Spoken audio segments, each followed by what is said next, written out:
May mga nagsabi sa akin, binubola lang daw namin yung mga taong nire-recruit namin. Pero actually, i-define natin muna ano ba yung talagang bola.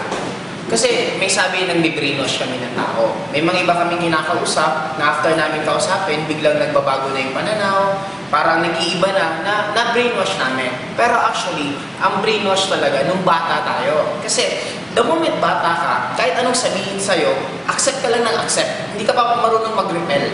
Pag sinabi kang gwapo ka, gwapo ka, gwapo ka, ang thinking mo talaga gwapo ka. Pangit ka, pangit ka, pangit ka. Ang thinking mo talaga pangit ka kahit anong itsura mo.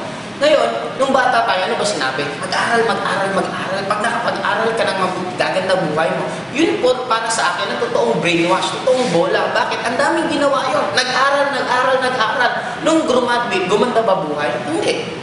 Pero imagine mo kami, habang pinipresentan ka namin at na-open yung mind mo, hindi ka namin nabobola. Bakit? Nasa adult ka na. Kung nasa adult ka ng pag-iisip, kahit sabihin ko, bentang kita ng bato, sasabihin ko, bato to ni Darna pag ininom mo, o magiging Darna ka. Siyempre, hindi ka maniniwala. Bakit? Alam mo kalokohan yun. Kaya ka naniniwala sa akin, hindi dahil sa nabobola kita. Naiintindihan mo yung reality. Kaya unti-unti mong ina-accept na tama pala yung mga sinasabi namin. Hindi yun bola. Yun ang tinatawag ko na nagigising ka na sa katotohanan na yung tinuro pa sa'yo nung unang panahon, yun na yung bola ngayon. Yung sinasabi namin sa inyo, yun na yung katotohanan na reality. Kaya paminsan nga, may mga napipresentan kami nasasaktan. Bakit nasasaktan? Kasi totoo. Parang ito, kung maganda kang babae, sabihin kang pangit ka, pangit ka, pangit ka. Walang dating sa'yo, bakit? Alam mo maganda ka eh. Pero pag alam mo pangit ka, sabihin kang pangit ka, pangit, pangit ka, masakit. Bakit? Totoo eh.